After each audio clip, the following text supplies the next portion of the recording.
Well, And I've lost video. Uh-oh. Now we can see you.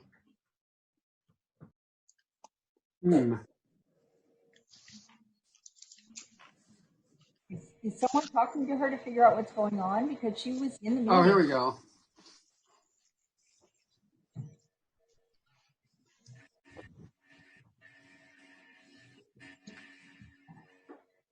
Can someone call her and find out what's going on? I will. Thank you. Thanks, Harvey.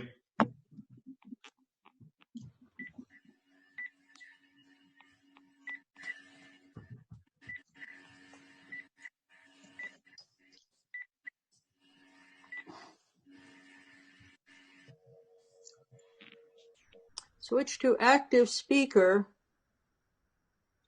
Well, I'll have to figure this out later. I still only got 9.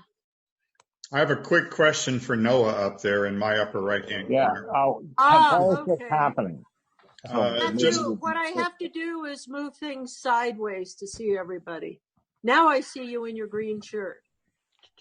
I just want to know if Noah's first flush presentation has anything to do with the crisis in toilet paper right now. Not directly, no. Okay. Your computer is going really slow. Yeah. So this is a second meeting this has happened to me. Yeah. Wow. Okay. Oh, there she is. There she is. Hello, Debbie. I'm hanging up now. Okay. Good. Okay. So this is Monday, April 27th at 7:06 p.m. Year 2020. Videoed on Zoom because of the shutdown. So roll call, please. Director Rohrbuck substituting for Director Penrose. Here. Director Lohman. Here. Director Dye. Here. Director Roddick. Here. Director Clark substituting for Blanchard. Here. Chair Slater Carter. Present. Okay. Can move on to the next item on the agenda, which is public comment. I have checked my email, nothing has come as of now.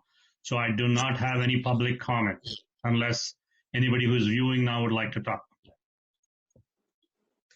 Well, let's just say that the county health department extended the shutdown until the end of May. So we get to have more fun and games with Zoom. I did read a note today that Zoom was hacked into, but it was a meeting of 100 people, and it was by a unidentified participant. This was a business meeting between one competing paper and 2 others who were associated in Britain, and we need to keep an eye on making sure that we, not for the public portion, but certainly for the closed session, that we keep an eye on who's present. Moving right along, presentation of First Flush by Noah Katz from San Mateo Resource Conservation District. Go for it, Sam. Or Noah. Thanks very much. I'm going to share my screen. Can everybody hear me okay? Yeah. Great. I'm just going to stop my video just to save some bandwidth. So hi, everybody. Thanks very much for this opportunity to present to you. So my name is Noah Katz, and I manage the water quality program at the San Mateo Resource Conservation District. Today I'll be talking to you about the First Flush program. I'll describe what the program is and why we do it.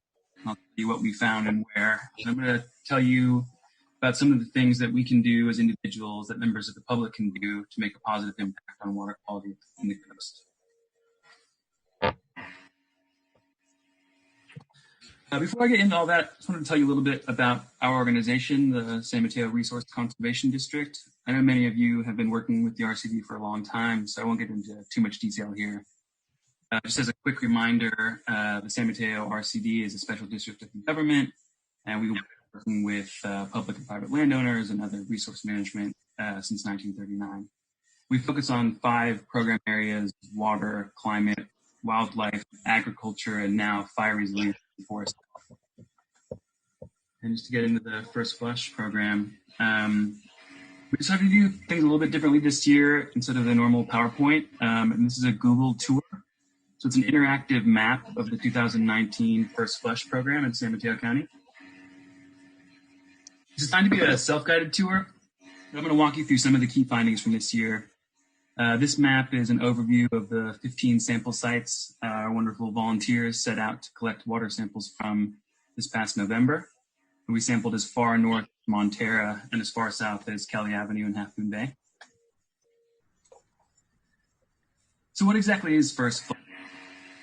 First Flush is the first big rain of the year. It's the beginning of the wet season after a long, dry summer. We train people from the community to be citizen scientists, to use scientific equipment, and to use their eyes, ears, and noses to make scientific observations. We send them out in the field during the first big rain of the year when freshwater runoff enters creeks, storm drains, and the ocean. The storm is characterized by high pollution. So in order to understand why the storm is characterized by such high pollution, we need to understand what happens during the dry season. This is a diagrammatic view of a watershed. As I'm sure you all know, a watershed is essentially just an area of land that shares the same drainage. You can think of a watershed as a bathtub. Any of the water that falls into the tub will hit the sides and flow downhill with gravity to the drain. In the real world, the walls of your tub are your mountains and hills. Water flows by gravity to creeks and stormwater systems. I like the manatees. Yeah. I like those too. This picture highlights that basically there's a land-sea connection, that what we do on land has water quality impacts downstream. For example, on this image, we see someone washing their car, and that's putting oils and grease and heavy metals from brakes and maybe phosphates from detergents onto the ground. Your dog, maybe they pick up after it, maybe they don't. You see trash cans overflowing, etc. Essentially, everything on this picture, except for the manatees, applies to here on the coast side. Almost every action on land has a water quality impact downstream. So during the dry season, all of these pollutants, for the most part, just sit there building up, waiting for the first big rainstorm to wash them away. This is why the First Flush is so polluted. It's because months of contaminants that have been accumulating are basically just washed downhill all at once. And this is the storm we want to capture with this program. It gives us a snapshot, the worst day of the year for water quality. This program helps us understand contaminants are entering our waterways. The data we collect and analyze, the data that I'll be showing you today, helps us, you and I, policymakers, public, make informed decisions to keep our waters clean and healthy for people and for wildlife. And I hope this information will help make those bad days for water quality a little bit better. One of the really inspiring things about water quality issues in this area to me is that because the coastside is made up of many small watersheds, much smaller than, say, the Mississippi or even the Russian River up north, there's actually a lot of hope for making things better. In small watersheds, even small amounts of contaminants have measurable impacts downstream, but that also means that even small actions to better manage our waterways, decisions to drive a little bit less, pick up for our pets, the little things can have big impacts. So what contaminants did we test for? We looked at several contaminants or pollutants that have impacts on human health, impacts on ecosystem health, and impacts on the plants and animals that share the beautiful coastal and marine landscapes. Looked at fecal indicator bacteria, which gives us an indicator of the presence of the feces of warm-blooded animals. In turn, gives us an idea of the presence of pathogens that can make people sick. Many of you know this is a big issue here on the coast side. Looked at nutrients, nitrogen and phosphorus, which can negatively impact both human and ecological health. And we looked at total suspended solids, which essentially give us an idea of how much stuff there is suspended in the water. This stuff can come from construction, erosion, agriculture, and fires, and have an impact on the health of marine organisms. We also looked at some physical measurements, such as electrical conductivity and water temperature. Electrical conductivity essentially tells us the dissolved mineral content of the water. So higher conductivity is likely to have flowed over the land for some time, picking up dissolved minerals, maybe even a groundwater signature. Low conductivity, on the other hand, specifically below 2,000 microsiemens, tells us that the water hasn't been on the ground for much time at all. We take this to mean that we have a rainwater signature and have captured the first full storm we were looking for. Observations may seem like a trivial thing, but they're far from it. After our volunteers collect the water samples, we take them to the lab for analysis. It can be weeks or more until I get back the data, and these observations provide the context for analyzing that data. Our volunteers, our citizen scientists, are our eyes and our ears out there. They tell us if the water was smelly or foamy, or if there was trash in the creek or dog waste. And since I can't be in 15 places at once, without these observations, I would just be looking at the numbers without the context that may be required to understand them. And we couldn't have done any of this without the help of our funders and partners. Many thanks to you, Sewer Authority Midcoastside, for your generous contribution to this program, to the Surfrider Foundation, County of San Mateo Public Health Lab, Harbor District, and the Monterey Bay Marine Sanctuary, who organizes this program in Monterey and collates data from the 3 counties that take part in this program annually: San Mateo County, Santa Cruz County, and Monterey County. And a really big thank you again to our volunteers. We had a pretty big rainstorm this year with lightning. It was heavy, and they were real troopers. And our volunteers this year in their yellow rain suits. So when is first flush? It really depends on the rain. This year was relatively reasonable. It was at 5 p.m. on November 26th, a little close to Thanksgiving, but our volunteers still made it out. So we've had it at 2 a.m. This year's rainstorm was pretty big with nearly an inch of rain, but not as serious as 2009 when we had nearly 3 inches of rain. Calling first flush can be a really difficult task. It involves tracking rain at all hours, waiting for at least 10th of an inch of rain, which is enough to cause sheeting or overland flow, and then making sure that there's enough rain in the forecast to allow time to purchase last-minute supplies, calibrate instruments, get our volunteers to the meetup location, give them a final run through the sampling protocol, and get them out there before the rain ends. This was actually my first year running this program, and luckily it was relatively easy to make all that happen. And before I take you on a site tour, I just wanted to give you just a quick explanation of how we analyze our data. So we compare data to water quality objectives, which are essentially the upper limit of where we want to see contaminant concentrations. These are specific to each contaminant or pollutant and are tailored to impacts of interest. So, for example, here's a blank graph for E. coli. We compared a water quality objective of 320 E. coli per 100 milliliters. That's shown on this graph as the red dashed line. So essentially, to protect human health, we want E. coli to be less than 320 per 100 milliliters. But when we add the results from this year's first flush program, we can actually see that 4 of these sites are actually above the maximum for the standard laboratory analysis, and that's with a 1 to 10 dilution. So we require here results for a 1 to 100 result dilution. So that's 1 part sample water to 100 parts distilled water. We have a better understanding of the actual numbers of E. coli in our samples. And I'll show you those data in a little bit, but for me, what they really drive home is the need to wait a day or two after a big rainstorm to go swimming in the ocean. So as I mentioned earlier, the tour is really designed to be self-guided, and there's a lot of information here. So I'm not going to go into everything and stop at every site. Instead, I'll make a couple of stops to give you an idea of what we found.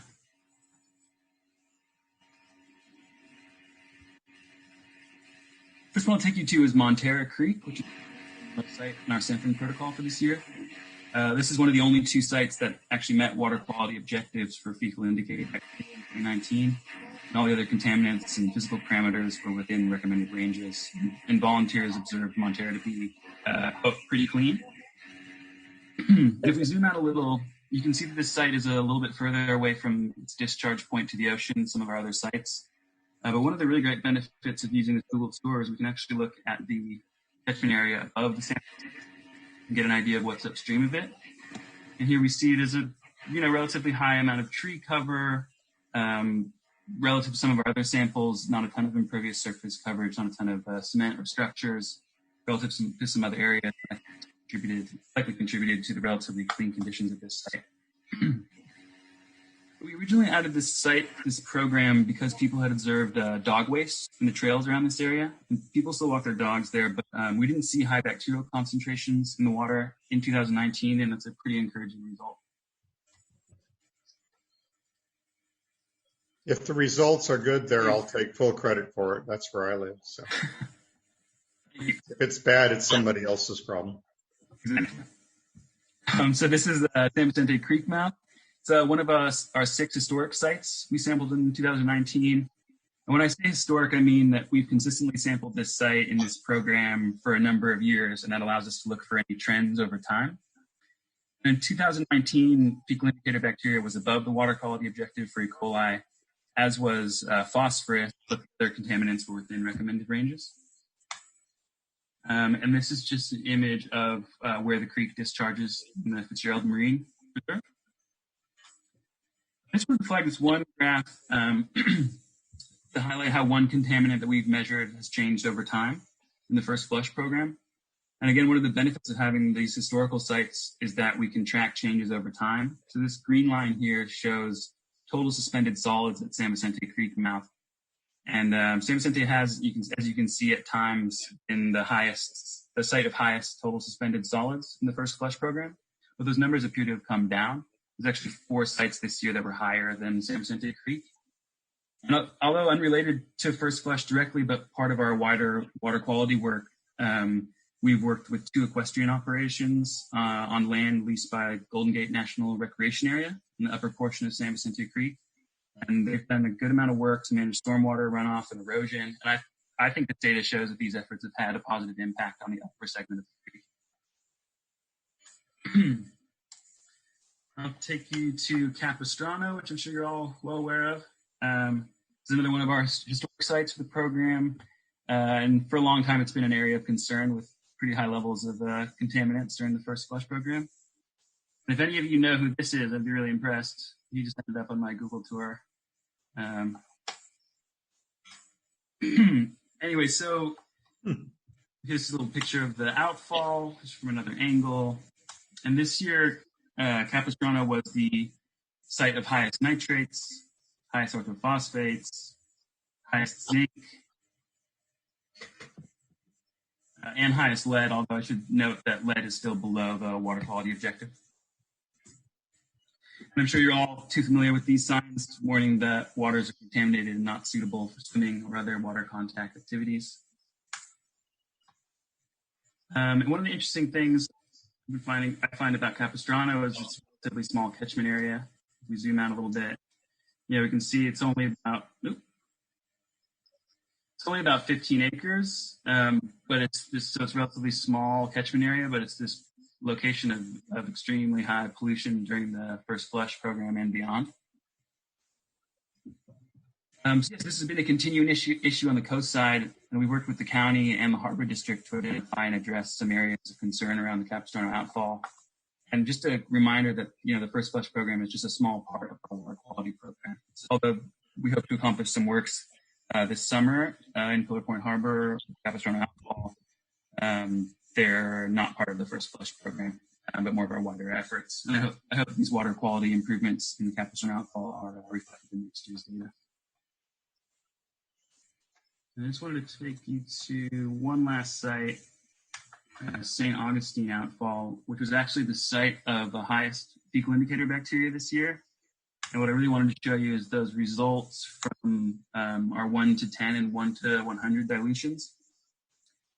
So if you remember, this is our standard lab dilution. It's 1 part sample water to 10 parts distilled water. And we see that 4 of our sites actually exceed the limit of detection for that standard dilution. So then if we go to our 1 to 100 dilution, which gives us a more realistic picture of the numbers, we can actually see that whereas our water quality objective is 320 per milliliter to protect humans from pathogens, we can see at St. Augustine numbers actually reach into the 65,000 range. So let that sink in a little bit. So 320 versus 65,000. Pretty alarming number there. And then just to go to the summary, like I said, Excuse me, where is St. Augustine? Oh, I can show you. Yeah. Yeah, of course. St. Augustine outfall is just in Pillar Point Harbor. And it's just west of the inner harbor. Can you see that? I see that. Mm-hmm. So Yeah, right there. It's the one that's right under the restaurant. That's right. Yeah. The outfall Okay. I'm not sure if you see it from this angle, but the outfall looks just like that. Right. Actually, one of the projects that we're hoping to do in our water quality work with the Harbor District is last year we identified a large deposit of fats, oils, and grease inside the St. Augustine line, which is an area where it's associated with the feces of warm-blooded animals, like fecal indicator bacteria normally are, but those fats, oils, and grease essentially provide a habitat where bacteria can kind of fester and proliferate. I think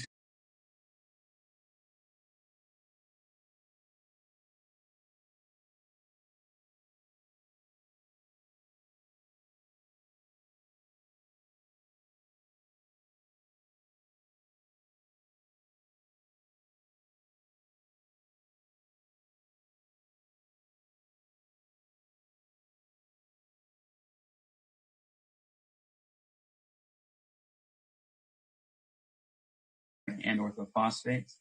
And heavy metals were mostly below the water quality objective, although a few sites were above for copper. And this very simplistic graphic just shows the same data as the previous table, but just kind of above the water quality objective and below the water quality objective for each contaminant. So we can see FIB, that's fecal indicator bacteria. Most of the sites, all except for 2, were above.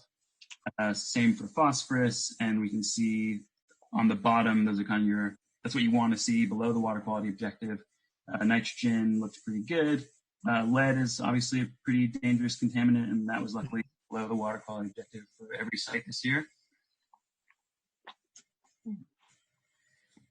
And, this is really, for the members of the public, for people, for individuals to, answer the question, what can you do to improve water quality in your area? And it's drive less, pick up after your pets, make sure trash gets into the trash can, wash your cars with phosphate-free soap. And this is really what this entire program is about, is showing that what we do on land has water quality impacts downstream. It feeds into this larger scale outreach effort. And I like to think of water quality outreach essentially as preventative care, as encouraging everyone to do their part to stop pollution before it enters our waterways. And if everyone does their part, then even the little things can have a pretty big impact.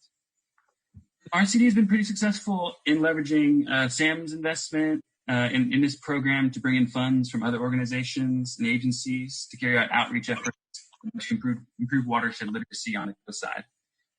And we work with the Harbor District through our Water Quality Assistance Program, and we work with the county on our Pet Waste Outreach Program. We work with ranchers and farmers to help improve water quality in their respective watersheds, as well as with homeowners and the Natural Resources Conservation Service, NRCS, with stormwater management issues on private properties. And the First Flush program acts as a reminder of the importance of water quality, but also I think as a kind of a call to action, a beacon of hope. The message is that individuals can do their part and can work together to improve water quality on the coast side, keep our waters safe for people, for wildlife, for generations to come. Just some images I left in, advocating for the public, some things that they can do with their own private properties, some green infrastructure examples, rain barrels and rain gardens and the like. And so essentially next steps are continue to raise awareness about the program and distribute the data and recruit for next year. And we look forward to continuing our partnership with you. We understand that SAM has made a water quality priority, and we look forward to working with you, Kitchen, and the board and see the project progress. And as you probably remember, this is the amount that your board allocated last February 2019. And I'm excited to continue this partnership and start preparing for the 2020 First Flush program. Thank you very much. Catherine? Thank you, Noah. Rick. I'd just like to thank Noah. This style of presentation you're using this year, to me, is much more absorbable than the series of tons of PowerPoints with lots of numbers all over them. I think continuing in this ring this makes it easier to absorb and present, I think. Thank you. I like it a much better than a PowerPoint presentation. Thank you very much. Good. Do we have any more questions? Matthew? Noah, what is thought to be the primary source of the zinc and copper? Cars are a large source of brake dust. Is a large source of metals in the environment. There's also atmospheric deposition, although there aren't a lot of sources on the coast side. Those can come from burning of garbage is one source of heavy metals that they can then deposit on road surfaces. So I'm not sure in our area what like the one primary source is. I imagine it's more of a non-point source. Cars provide are probably like the most controllable of all the sources, I would say. But there's also zinc can come from deteriorating roofs, metal roofs, which there are some in the county. Yeah, I don't think there's a lot of zinc roofs or copper gutters. Mm-hmm. Nobody can. Not too many anymore. How long does something like zinc persist in the soils? I don't know. Actually, I don't know. But I can look into that and get back to you. I'd have to look that up. Because I see that these numbers, these figures go up and down, Mm-hmm. but it would seem to me of interest as well would be the total rainfall for the year previous. Mm-hmm. Last year was not a particularly light rain year, but the year before that was very light rain, so a lot of stuff wouldn't get washed out. Right. Yeah, and I've done some, really basic statistical analyses of all of the data from our first flush programs, going back and looking at what the impact of, a 1-inch rainstorm versus a 3-inch rainstorm, and kind of looking at the preceding year. And there are some contaminants like nitrogen and phosphorus, which really relate to the amount of rain coming down. But I'd say like fecal indicator bacteria or heavy metals are much more episodic. So it's more variable, I would say. Right. A little bit harder to identify. Well, we've got a meeting to run, but no, I'd love to have a longer discussion with you on this. So would I. I will have to tell you that since I live in the back of Montera, there's a whole lot of warm-blooded creatures back there who are not particularly careful about where they leave their little piles. Absolutely. Raccoons are one of the worst. So I'd love to further that discussion. So thank you very much, and I look forward to next year. As well. Thanks very much. Thank you, Noah. Thank you. Does anybody have any other questions? Nope. Thank you. Thanks a lot. Okay, we are going to recess and convene in closed session regarding a public employee appointment pursuant to Government Code Section 54957, Parent B, Title Legal Counsel. So everyone who is not a part of this discussion, which would essentially be anybody except board members and Carl and Keishan, please sign out. And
terms of agreement on the contract with Jeremy Youngrice. And so welcome, Jeremy. And now we will move on to the consent agenda. Approve the minutes of April 13, 2020, regular board meeting, approve disbursements for April 27, 2020 attachment, and receive 2019-20 revenue and expense report for period ending March 31st. And there's a typo there. It says 2010. I think you mean 2020. Yes, we're sorry about it. Move approval. Motion by Barbara, second by Rick? Rick. Discussion, questions? All those in favor say aye. Aye. Opposed? Abstentions? Motion carries unanimously. Regular business. Item A, 7A, discuss proposed general budget for fiscal year 2020-21 and authorize the general managers to submit it to general agencies for approval. I have a PowerPoint presentation. I'm going to share my screen with everyone.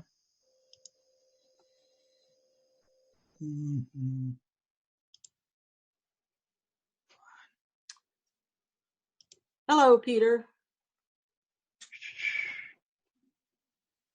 Sorry.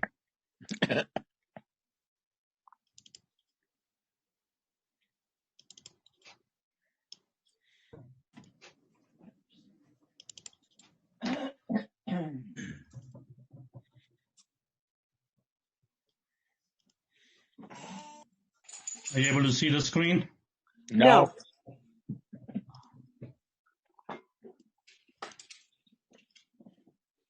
Here we are. Okay. So this is a PowerPoint presentation which was shared at the Finance Committee meeting last week. So for those of you who have been at the committee last week, it's going to be a repeat. And just to let you guys know, the budget was prepared in consultation with management partners. We have Hossein and Mandy, who were instrumental in putting together the budget. They're also present at the meeting today. So if you have any questions, they could also answer for it if if I'm not able to answer. Okay. So as we move forward with the budget, the budget points are that all the authorized positions are included in the budget. You would see that there were 2 vacant positions, which was the accounting technician and engineering and construction contracts manager. You will see that slide in the forthcoming slides. And these were 2 vacant positions, but we have defunded it in the sense that we have not set aside money for these 2 positions in the next year's budget. And all increases, the merit step increases, are assumed at 1 step, and all vacant positions, which is primarily only 1 vacant position, is budgeted at mid-step. There has been a decrease in health benefits for about $61,000 due to the last year's overestimation and defunded positions. The retirement budget cost has been increased by $25,000, mainly due to the 1920 budget, which was underestimated, and due to a 4% COLA increase. And last year we had 2 employees who retired and the general manager who left, and all 3 of them were classic PERS. And these were replaced by non-classic or PEPRA employees. And you will see in the future slides that PEPRA contributions to the budget would be far less compared to the classic PERS. And we applied as a general rule 3% CPI to all non-personal costs unless other changes were needed due to any anticipated events. So highlights of the budget are, as indicated earlier, 2 positions defunded, which resulted in a savings in wages and benefits of about $261,000. We reduced the legal expenditure budget by about $50,000. We reduced professional services by $125,000, which is primarily $25,000 in administrative services and $100,000 in treatment. We reduced equipment rental by about $33,000. This is based on the year-to-date actuals. We don't foresee any major equipment rentals coming up. And lastly, we reduced the infrastructure budget by 660,000. I will let you know what are the projects that we reduced in the next slide. So there was a total reduction in the general budget compared to the last year's budget by about 1,131,000. A reduction in operating budget of about 471,000. So considering the infrastructure budget, which was adopted by the board a couple of months back, we scrutinized all the projects and we decided that some of them can be deferred to the following year or later. And it was not urgently required to replace. For some of them, to name some of them was to start the design process of the screening system replacement, to evaluate the liquid and solid process needs, to install a metal building for rotary drum thickener. We do have a temporary enclosure right now, but I think we can still survive and with it and defer it for the next year. Replace the flammables material storage building and replace all treatment plant building ventilators.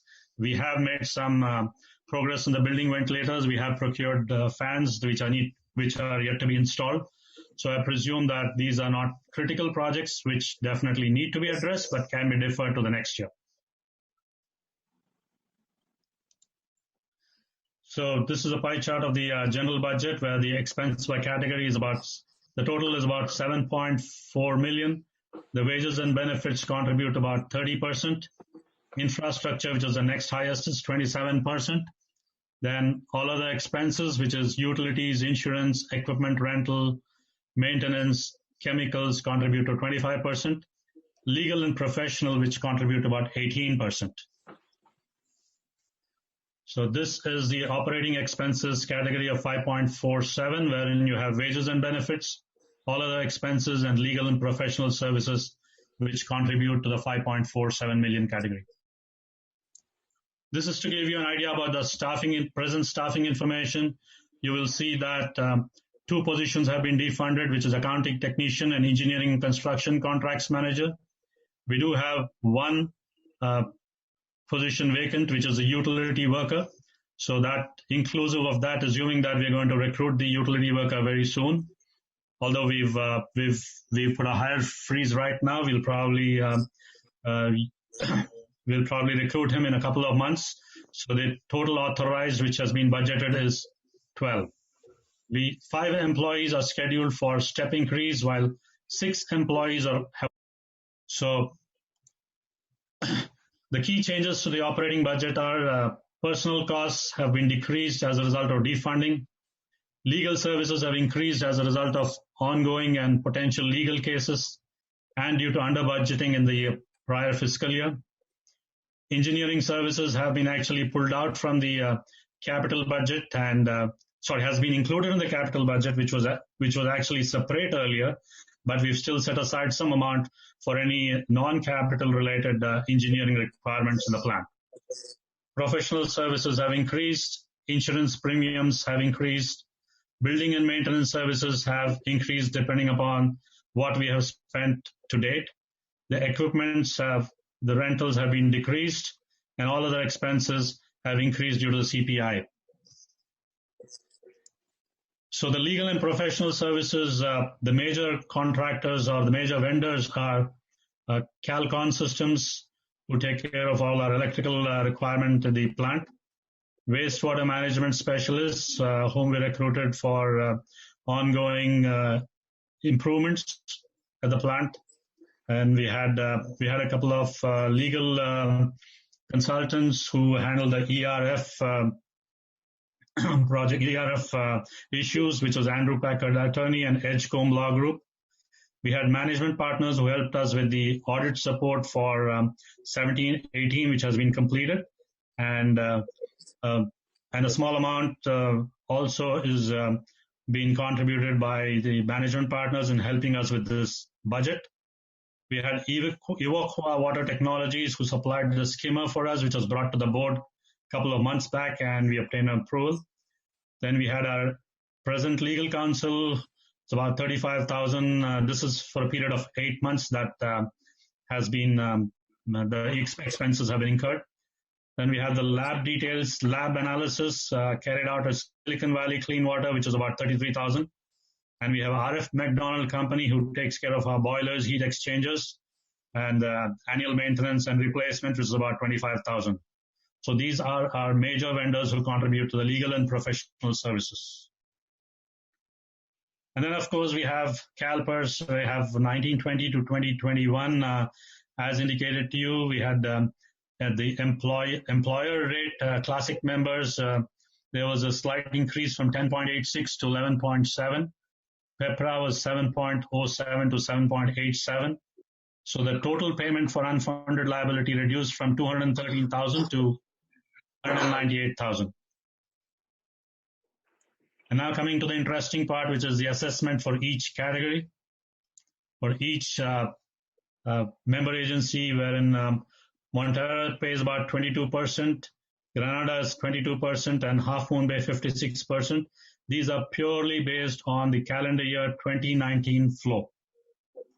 My next slide, the slide after this actually shows the flow details, but just to give you a dollar amount, Half Moon Bay is going to contribute to 2% less than last year's budget, which is a reduction of about 100,000. Granada contributes to about 12% less than last year, which is about 203,000. Montero shows an increase of about 1%, which is 16,000, primarily because their flows have been higher last year. Just to give you an idea about the flows, you had in the last year we had Half Moon Bay contributing to 56.56. There's been a slight increase from last year's flow of about 55.73, less than 1%. Granada has decreased in flows from 23.6 to 21.7, while Montero has increased a little more than 1%, this 20.62 to 21.69. And therefore, their increase in budget since last year's is slightly more, while the other two agencies have had a reduction. That's all in my presentations. If you have any questions or any discussions, I'm available. And it should be back in. Management Partners is also available. Yes, please. I just got back in if I missed anything real exciting. Uh-oh, I don't know where you left. It just took the whole thing just went down. Uh-oh. Yeah, Montero is at the end of the line, so that's kind of a problem. I have a question about what's going on with unemployment and required benefit payments by PERS and how that's going to affect what they're going to charge us in the upcoming year.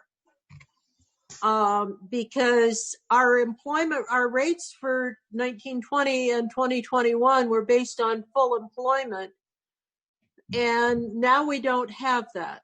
And so PERS is not going to be getting as much money in as it expects, but its expenses are not going to decrease. Any clues on how that's going to affect our budget? I'm not sure. CalPERS has not made anything public. They haven't sent out any notification, but in case, Hussein, if you would like to share some information on CalPERS, please chime in, Hussein. Yes, sure. As you know, CalPERS sets the rate kind of 2 years behind the actuarial report or study. So for 20, we already have the rate. For 21-22, it's actually fairly flat, no significant change. I'm talking from my memory, it's not on the schedule. So in terms of the actual employer rate, for the next couple of years, you should not anticipate any significant change from what you can see here. But they're going to hit us in 2022 or 2023. That's right. Yes, eventually they might. But also the reality is that, because of employees being less, it is not going to be that significant, but it could have some effect because you have a smaller payroll. It could carry a little higher rate. But when it comes to the unfunded liability portion, that is an obligation regardless of how many employees you have. Even if tomorrow you have no employees, you still have to pay about $200,000 a year and going up annually a little bit until you pay off the $3 million liability. Now there is a $3 million unfunded liability that you could in theory pay a lump sum or pay it over 30 years. So these annual amounts you will see, $213,000 last year and $198,000 next year, they are based on the amortization schedule that CalPERS has provided to pay off the $3 million over 30 years. So this is as much as we know at this time. Okay, any more questions? Nope. Good budget. Okay, Deborah is happy, Rick is happy, Matthew?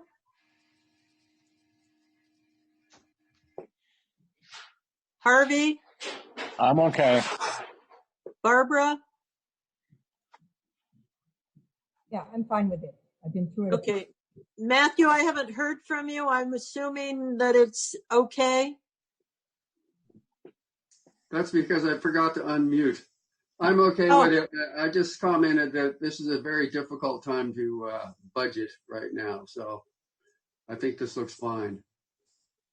This is good. And I think when we're getting through this, I'm very concerned about potential inflation given what's going on with the federal government and with businesses. So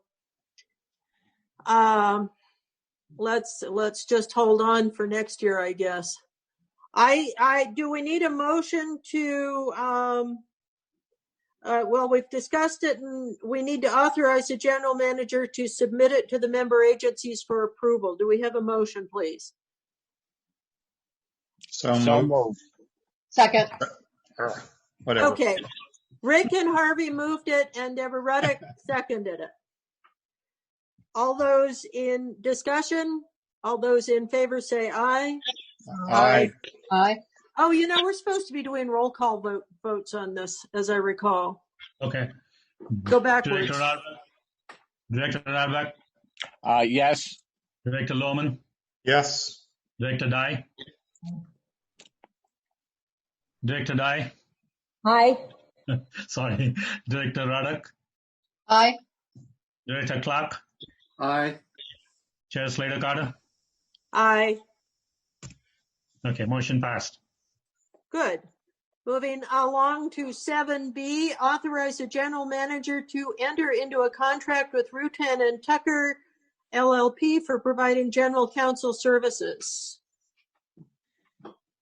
Based on our discussion in closed session, I move approval of the contract. And our second is motion by Barbara Dye, second by Deborah Ruddock. Discussion. I see Carl's hand. Carl, you're on mute. Carl?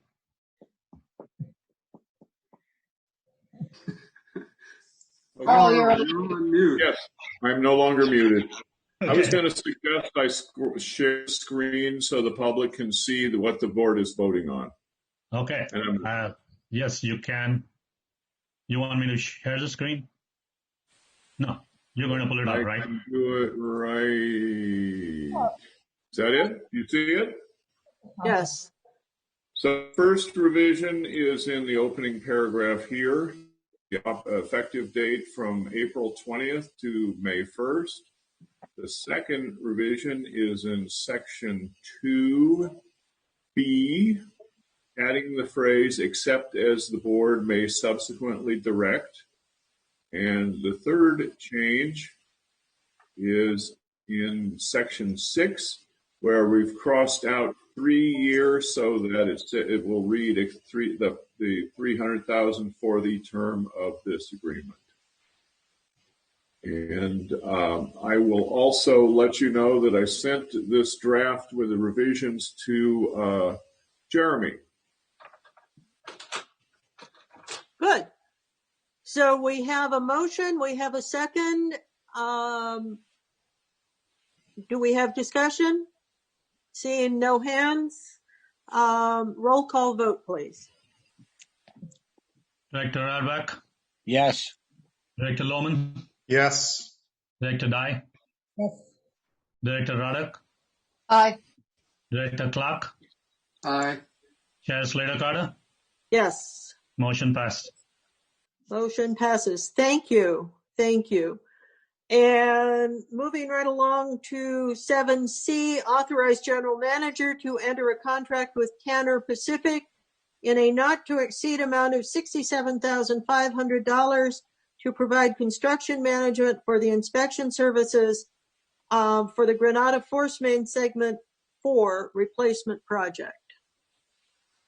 Okay, just to bring everyone up to speed, this is regarding the Granada Force Main Segment 4 replacement project. The project was started on February 24th of this year, and subsequently there was a stop order issued by City of Half Moon Bay because the contractor had carried out some work in an area outside the project limits, which was an endangered area, and therefore there was a stop work order issued. We reached out to the necessary agencies, which is the Regional Water Quality Control Board, Army Corps of Engineers, and Fish and Wildlife, and we heard back from them. And the city of Half Moon Bay lifted the stop work order, and now we have the dates when the contractor can resume work, and it basically involves about 32 working days remaining. The contractor has sent us a schedule intending to start on May 18th or earlier, and therefore, in order to closely monitor the project, do the construction management as well as the inspection with so many agencies being interested in the project and literally being out there, SAM does not have adequate staff to carry out project management full time, and therefore we request the board to authorize the general manager not to exceed. It would definitely be far less because it would not be required for the construction manager or management person or the inspector to be present there full time. So up for discussions and questions, if any, please. Thank you. Questions? Deborah Ruddock, and you're on mute. Thank you. I was really happy to see the not to exceed amount. It looks a little excessive for the job, so I would I'm going to approve it, but I think we just want to be careful about how much of it we use, and if it's not entirely necessary, let's not do it. Let's be judicious about tapping the contract. Okay, Barbara Dye. Where would the funding for this come from? Is this to be included in existing budget? Yes, this is from the existing budget. If you recall, when we approved this project in October, it had come far less than a budget. The budget was about $700,000, and it had come for about $580,000. We still have some money left there.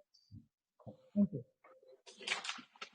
Okay, and just to answer Director Ruddock's questions, we definitely will keep in mind the not to exceed. Just to let you know, things like the pipeline testing, the bypass testing, or the force main testing, where our personnel would be closely involved. We would not avail the services of the construction management because our personnel will be on the field full time.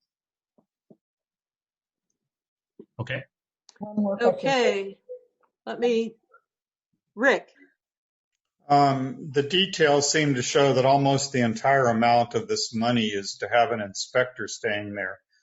I'm actually against this. We've already sunk about $48,000, I believe it is, into a biologist being there. Having an inspector sitting there with all this money, that makes it like $120,000 more.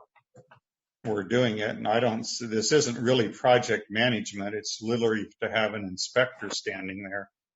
And I think that Sam is perfectly qualified to have somebody go over and see what's happening once in a while and doing it. So I'm against this additional expense. We've sunk way too much into this already. Thank you. Barbara. Just one more question.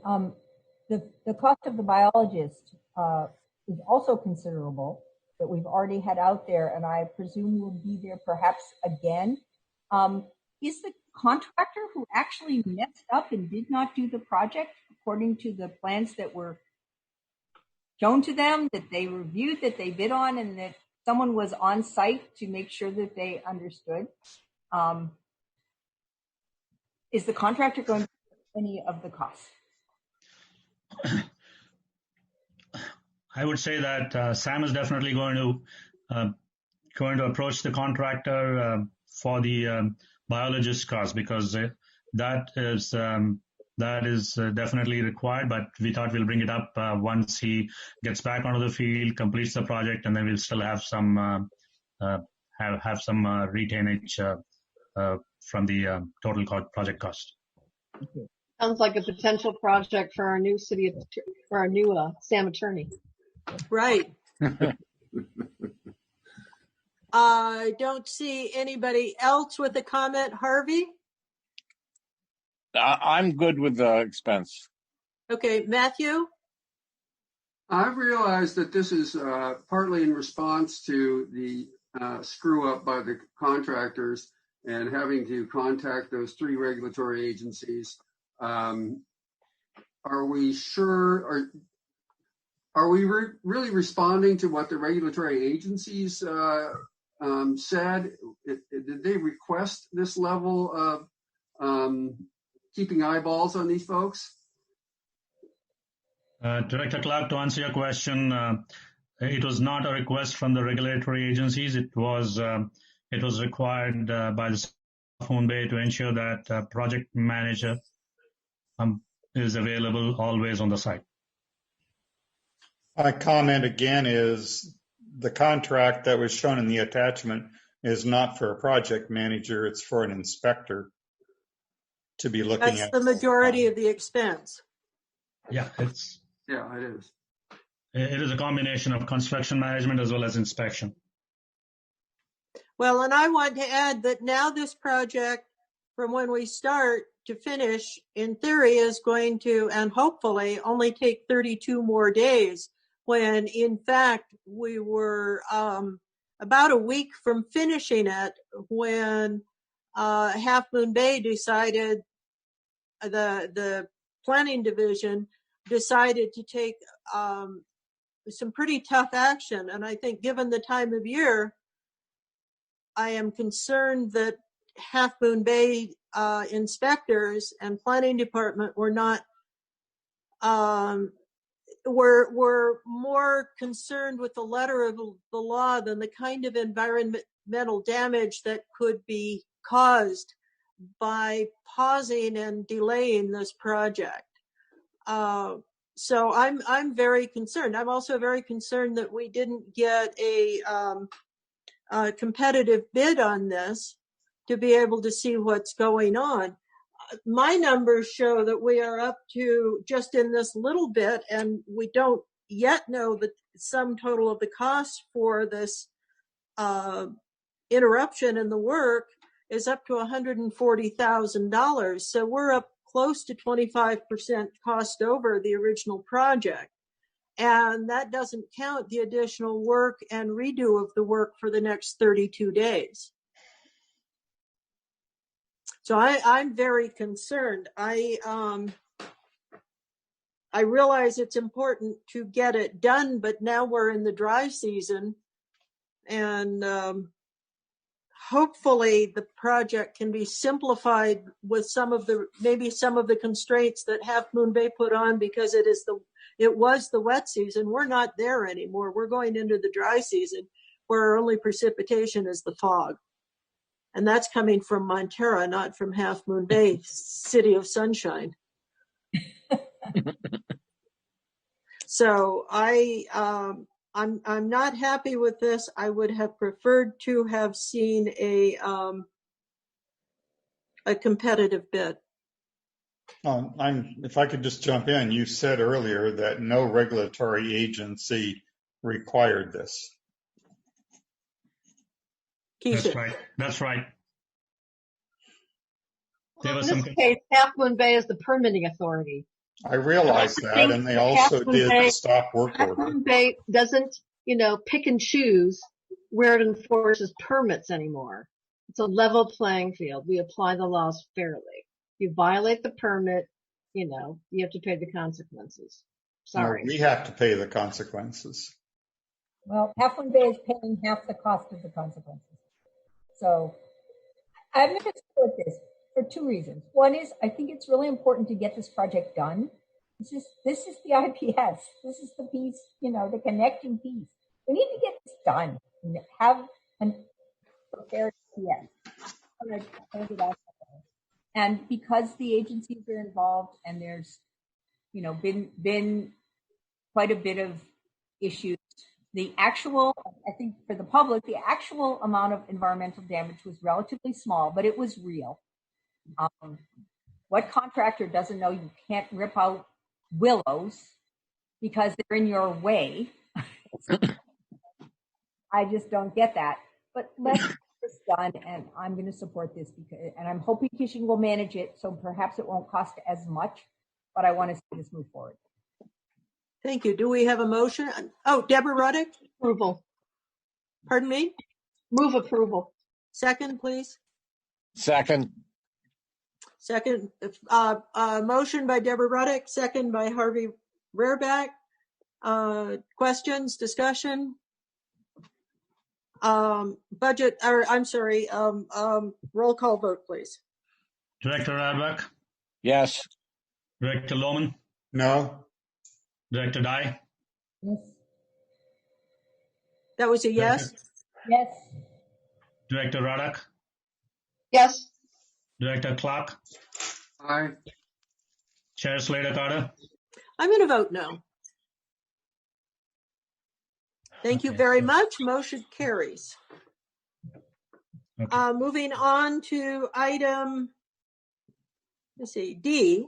Adopt Resolution 4-2020 authorizing General Manager to execute and file applications with the California Governor's Office of Emergency Services and to provide assurances and agreements required for the purpose of obtaining certain federal or state financial assistance for the local emergency. Yes, this is brought to the board primarily to authorize the general manager to execute and file applications with the California Governor Office of Emergency Services. As you're aware, Federal Emergency Management Agency, which is FEMA, it has indicated that some of the costs related to emergency protective measures as a result of the COVID-19 pandemic can be reimbursed. And SAM has incurred some of the costs in terms of pumps replacement because of flushable wipes, which will be addressed in one of the later agenda items.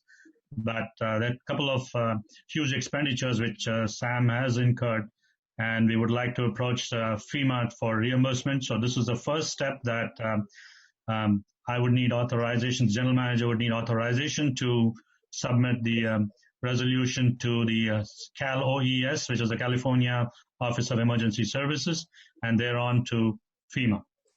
And therefore, this has been brought to the board. Any questions, please?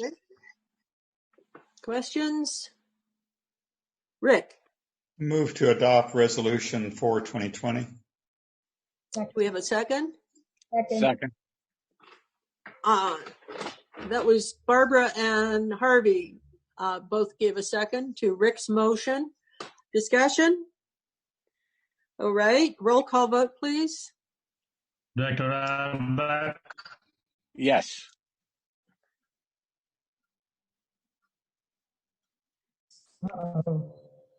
I've lost Director contact Lohman? here. I vote yes. Keishan dropped out. Let's just, hello, Keishan. So you got a yes from Director Rareback? Yes from Rick Lohman. Yeah, sorry. Director Dye? Yes. Director Raddak? Aye. Director Clark? Aye. Chair Slater-Carter? Aye. Okay, motion passes. Motion passes. Moving on to 7E, update on emergency digester cleaning project and determined by a 4/5 vote that there is no need to continue the emergency action. That there is need, I apologize, that there is a need to continue the emergency action. Yes, and I like to share some photographs of the digester cleaning is actually in progress. The crew has mobilized, and the crew has mobilized last week, and we've got the nitrogen purging done for the digester, and the cleaning is started partly today and will continue in the next few days. So the activity is going on in the plant, and I'd like to show some pictures. So I'm just trying to see how I can get back to my. There you go. Oh. Can you guys see it? They are small images. You need to click on one. I don't know how. Is it any better? No? No, they're thumbnail images right now. Thumbnail. That's the word I was looking for. Thank you, Tim. You should be able to double click on them and they should expand. Any better?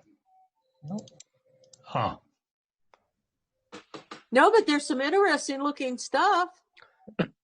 Yeah, but has it grown any bigger? No? No. Oh, it's gone full screen. Sorry. I don't know what to do. That's okay. Let's just take a vote. Okay. Okay. Yeah, it's a good video and stuff like that. I don't know. Sorry. Well, just save it for us and we can look at it next time. Okay. Or we can come back at the end of the meeting and try it again. Right. Good idea, Barbara.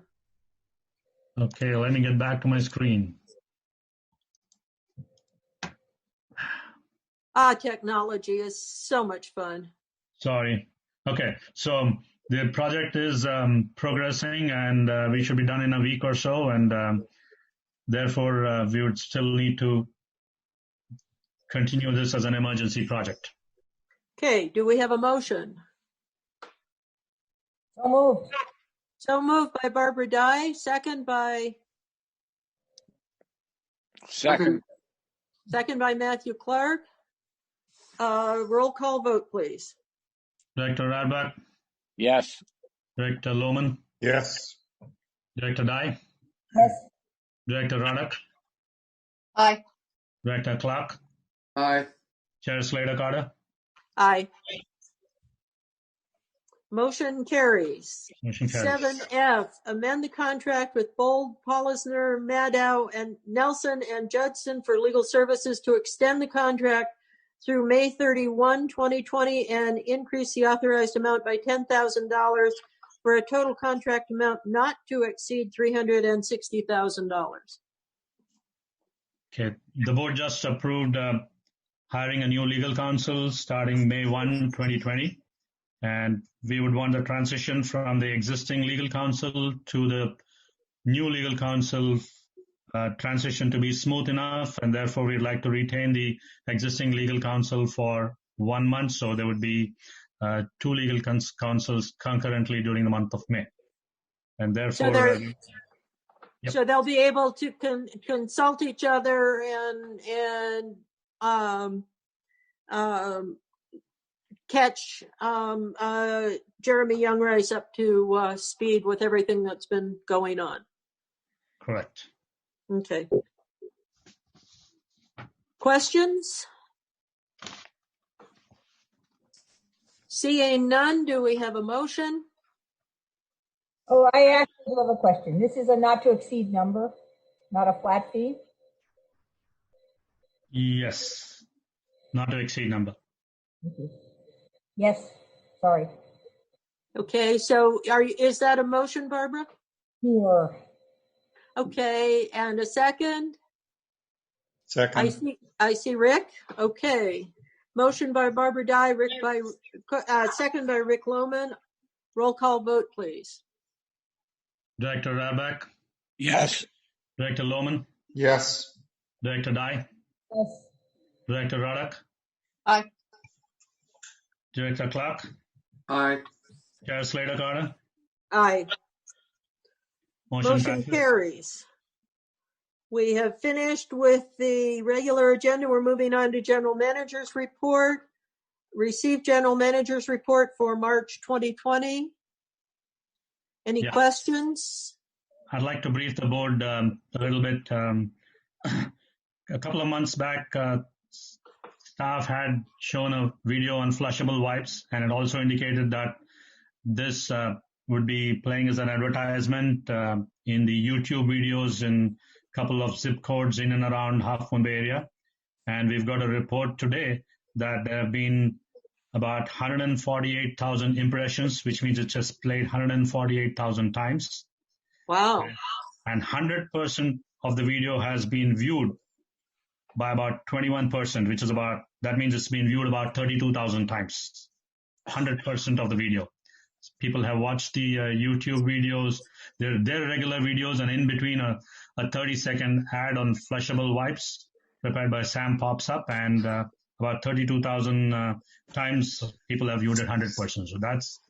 So that's very encouraging. And just to let you know, we've had 3 instances of pump issues at various lift stations. Out of the 3 issues, 1 issue is being related to flushable wipes, and that was at Valimar pump station, wherein the pump seized due to the rags caused by flushable wipes. And the initial assessment is a little more than 55 to 60,000 only for the pump replacement costs. And the other 2 pump issues were at Airport Lift Station and Seal Curve Lift Station, but that was not due to flushable wipes, but that was due to cloth. We found a woman's blouse and somebody's underwear in the pumps, which got caught and caused the pump to seize. So, but just to let you know, we've also put in posters on flushable wipes all over at various public places, post offices, restaurants, and places. So I know public have not been moving around, but still, wherever there is good potential, we put in posters contributing to saying, do not flush flushable wipes. So how about a campaign and do not flush flushable blouses and flush underwear? Yeah. Yeah. Goldfish. Anyway. Yeah, my daughter told me she saw some of the posters and she was impressed. So there has been good feedback. Good. Any more? Does anyone have any other questions about the manager's report? Rick. Part B, the report on the. We're not there yet. I thought that was under the manager's report. Go ahead. That's a separate. I was going to say, and we're moving on to Part B, which would be what you wanted to talk about. Getting there. Report on alternatives and options related to wet weather storage expansion project. Yeah, we have a PowerPoint presentation by Dan Child. So we can start with the PowerPoint presentation and then go for questions, if that's okay. Okay, it's 8:49 right now. Dan, how long is this PowerPoint going to take? Because otherwise we need a motion to extend the meeting. It can be quick, or we can just talk about the report. If Rick has questions, we can just start with that. And I mean, the PowerPoint's basically just regurgitating what was in the part, so we can talk a little bit more about that. But Rick, if you want to just kick it off, then we can just go from there. Carl? Carl? Yeah, I was just going to say, we don't need to have any time for closed session for the rest of the closed sessions on the agenda tonight. So that will help with time. And I won't make a report because we're close to the. Okay. I guess maybe another thing, Rich, just add real quick, if I can, is that this is just a report. There's no action or anything. I know Kishan's got the project out to bid again. So if you're out of time, it can even wait till the next meeting if you decide that's what you'd prefer to do. I would like to make my quick comment, depending on. Go for it, Rick. Page 5 if people want to jump to it, or I can just read the sentence. The third paragraph down starts with the sentence, the improved Portola pump station project option is still the engineering and operational preferred option. I'm guessing, I guess, Dan, those are your words in your report. I object to that statement because I and all of our engineers at Montera disagree with that statement. Okay. Well, in fact, Sam made a decision on that after the plant was expanded and has made a policy decision on that. And that's what Sam has been working under. And so that it seems that it's not a Sam position. And I think that if this report stays under your signature, Dan, then that can be your opinion. But if it's going to come out as a Sam document, it needs to be corrected. Okay. Well, if this just goes under Dan's report, that's fine the way it is, then. Yeah. Yeah, it is definitely. I was asked to review the options, so I stepped back and looked at them again, and as you know, I had brought this option forward before. I reviewed reports from Corolla engineers, Whitley Burchett engineers, who is now part of West Yost, and also from SRT Consultants. They all, sometime over the past 25 years, have recommended that pumping would be a preferred option, but the cost of the duplicate force main was always the issue that tended to take it down. So, yeah, that is definitely my statement. I don't need to keep it in there if it's a problem, but at the same time, this is a report that tried to come forward with the advantages and disadvantages. Debbie, you're next. The 4 different options that we had on the table. So, I'll just take it that it is me. I don't have pride of authorship. If the board decides to go a totally different way, I am absolutely fine with that. I was just asked to come forward with my evaluation, and that's what this is. Thank you. Deborah Ruddock. Yeah, so I don't support the Trumpian move of having things removed from Dan's report that makes others feel uncomfortable as they don't support. He's an independent voice on this. We wanted his opinion. I'm not willing to support removing anything out of that report. That said, we're already spending money on the Portola pump station as part of the IPS project. Some additional monies spent on the Portola pump station seems like to us very cost efficient given the existing improvements that will be happening with the pump station.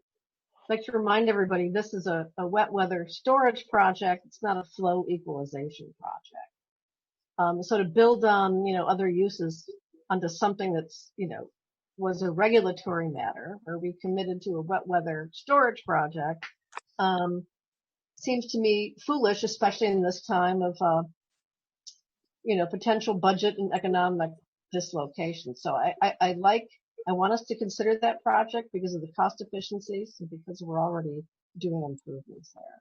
But we can, have a separate item on a future agenda where we, discuss Sam's approach to it. Thank you. Rick? Yeah, if this is classified as Dan's proposal or Dan's opinion, then I have no objection to it. I don't want to discuss the project tonight. I didn't actually want it removed if it's classified as Dan's report. That's fine.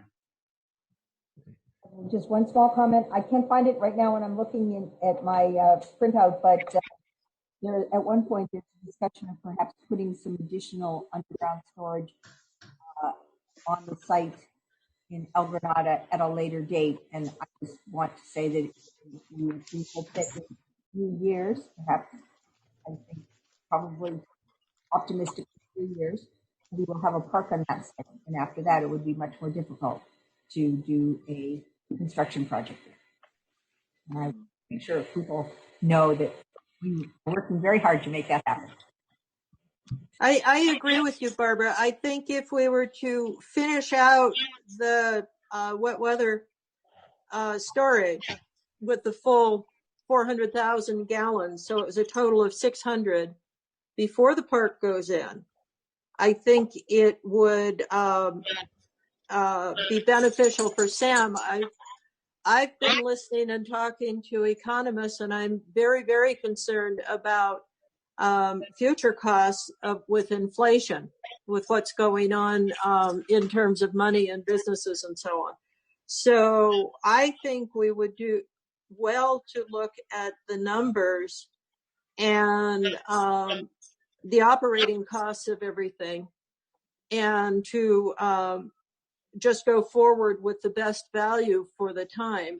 And I think that would be to put in the 400,000 gallon project.